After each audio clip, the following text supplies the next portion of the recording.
This is Eddie Hearn, Matchroom Boxing. You're watching Sporting Icons. You don't need to be anywhere else.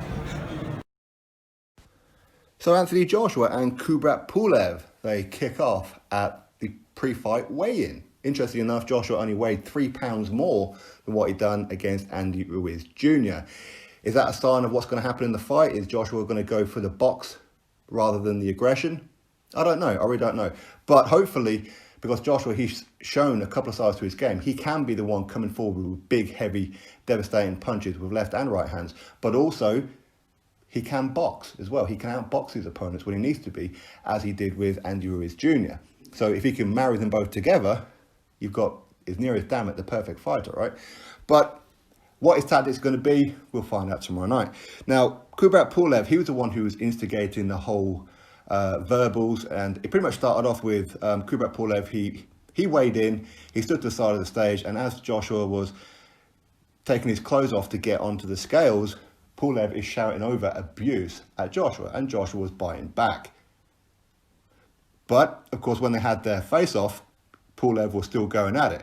Quite what Pulev was saying, don't know. His English isn't the best, so I don't know. I mean, he probably knows a few swear words and whatever. Maybe that's what it was that he was saying to Joshua, I don't know. But it's just psychological warfare. This is nothing unusual. This is not going to be an indication of what the fight is going to be like.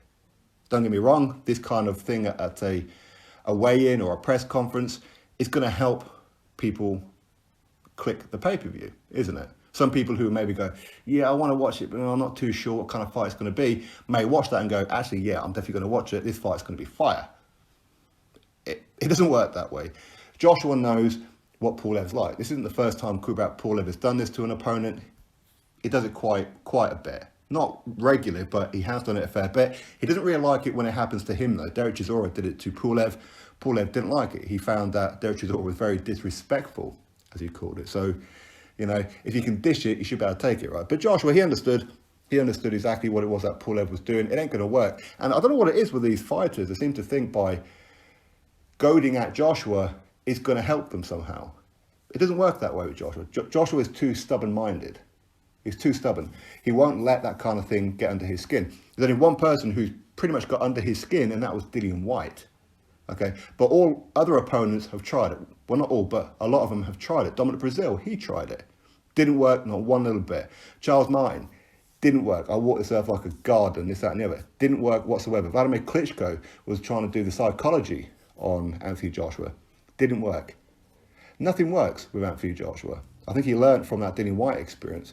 So Pulev doing all that, it's going to make no difference. And Joshua was just telling Pulev, just because you've been beating X, Y, and Z opponents doesn't mean you can do that to me. You're in with a real one now. And that's when he was pointing his finger at his face, saying, now you're stepping up. Now you're going to find out what it's really about. Because let's be honest, with Pulev, he's stepped up, you could probably say twice. Once against Vladimir Klitschko, got absolutely annihilated. And the other one, you can kind of say Derek Chisora. Derek Chisora, of course, already had some losses on his resume at that point anyway, but it is what it is. But he doesn't really risk it. Now, is Kubrat Pulev, is age going to be a difference? I don't think so. For me, 40 is like the new 30 in today's era of boxing. I don't know why people put a big emphasis on some of the ages.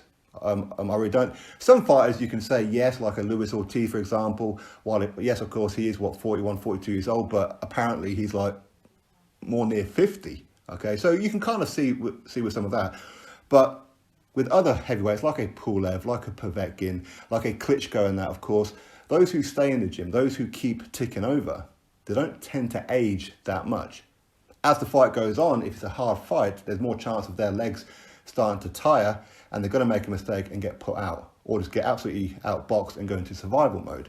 We can see that. But again, to go back onto the point of Joshua only weighing 3 pounds heavier, this could be that Joshua is planning on moving a lot.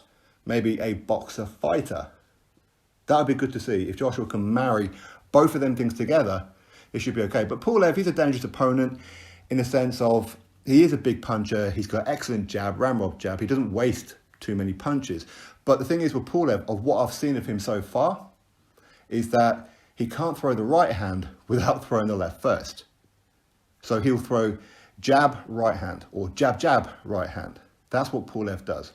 Pulev doesn't really throw the right hand unless it's going to follow the left. That's usually what happens. But there again, if you throw him in deep water and he starts panicking, who knows? He might just go swinging for the fences. But don't write Kubrat Pulev off in this fight. Don't write him off. I hope that he could be written off. I hope Joshua finds it a real easy night. I don't really care how Joshua does it, as long as he does it. If he knocks out Pulev, great. If he beats him on points, great. As long as he beats him, right? That's for me as a biased Brit.